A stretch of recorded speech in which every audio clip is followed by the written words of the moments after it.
Wawel Romero, thanks Wawel Romero for for reminder to my to all the friends of Hans Inclusion Philippines, even Roylan Marlang. Thank you Wawel Romero for being a good advice.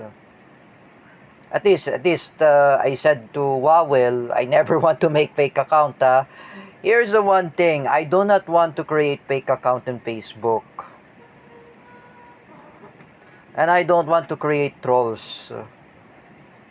Because other years, like I say to Jerick Silva, sabi sa akin ni Jerick, what he said before, hindi na ako gagawa ng fake account sa Facebook because it will get you in harm, it will get you in trouble. I never want to create Facebook account like fake or troll account. Would you just to know, I say to you, Danmar Dayaw, and Eskel Penumbra, those two abnormals, deactivate all of your fake account in Facebook. Even you, Danmar, if you see the the the family of Rodelio Daguman or Kuya Rodelio, you might get sued. I never get sued anyway. It is not my problem. It's not really Cedric's problem. It is your problem. You're the one who created this. For me, I'm not saying I create fake account. I create lots of trolls in Facebook. Danmar, Facebook is a social media. Do not create dummy accounts. Look at Stefan Pimentel. He never create fake account. Look at others. Danmar Dayaw. Take a look of my other friends. Look at Paula Colin Nunez. Did she make fake account? No. You're the one who make fake account. Danmar Dayaw and Eskel Penumbra. Both of you. At least if I put Eskel Penumbra and Danmar Dayaw in my enemy list, it will be a chaos. For both of you, do not create fake account. This is hard to say to all of those idiot Marcos loyalists. When you create a fake account, I'm making my YouTube blog.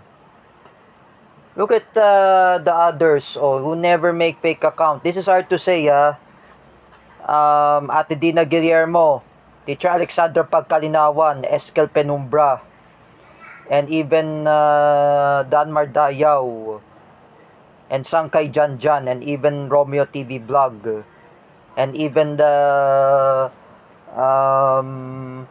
Paulo Cruzada, Gina Asedio, and Jeffrey Asedio, and Jima Casandil. If all of you create fake account, what will be happen to all of you? All of you will be in prison. This is hard to say, my warning to all of you. I'm not gonna say if you create Rodelio Daguman. I was told by Jerick Silva, may isang account gumawa ng Kuya Rodelio Daguman kung sino. Si Danmar. Kuya Danmar, maiyak ka naman, like I said, you have to be ashamed to yourself. Do not create fake account of Rodelio Daguman. I made message with Jared Dino to Patrick Quezon. Patrick, you have to be careful on fake account of Rodelio Daguman or Kuya Rodelio. When I was told by Roylan Marlang, hindi po yan si Rodelio. Fake account yan. Unlike you, Danmar, quit on your creating too much fake account in Facebook. Facebook, when you create trolls, do not create fake account. That will cause you a troublemaker.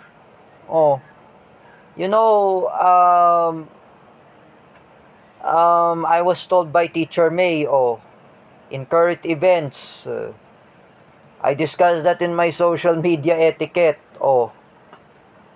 fake account is causing lots of trolls and creating lots of cyberbullying. She is right. It is really creating cyberbullying. In the past, for what I did to Wawel Romero, I'm the one who make fake account. I explained to Jerick Silva.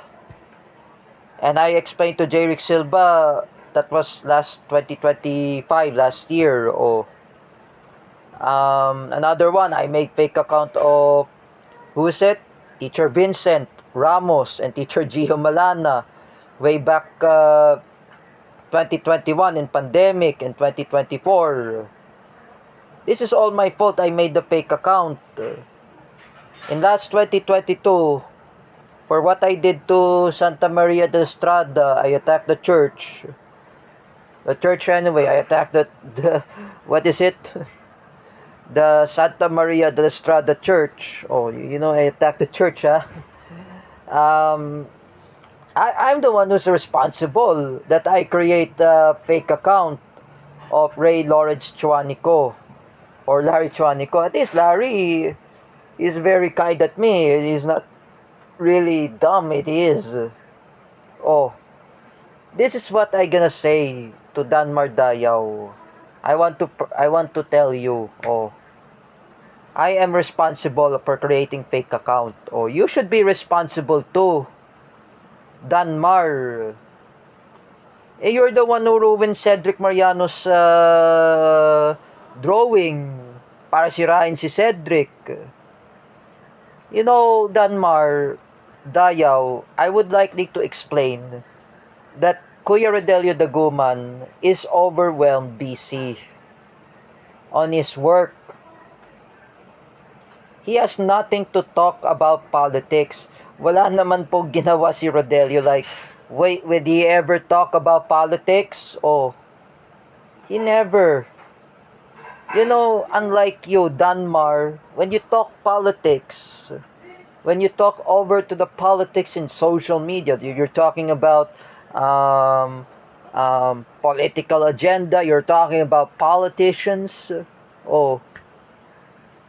Not really good, Danmar. You need to stop this. You need to learn your lesson. If I were there, Danmar Dayaw, you need to be responsible. This is hard to say to those Marcos loyalists who were fake Filipinos, creating trolls, creating fake account, to ruin those people who were anti-Marcos, to ruin those people who were pro-Duterte. That's not good. Do you even know that Larry Gadon, he curses Raisa Robles? He calls a PI word. Now you see, Larry Gadon had been sued of cyber libel and defamation, oral defamation or cyber libel. We're saying is bad words. That will be happen to you, Danmar. You will be sued as cyber libel if Rodelio Daguman had filed the cases against you.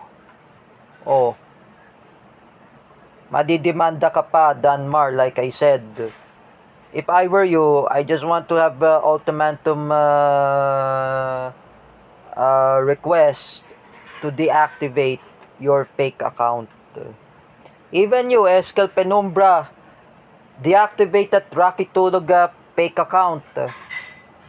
I apologize to Teacher Gio Malana. He's not really him that will create fake account. Alexin, ay kuha yung black na pantalon ko dyan.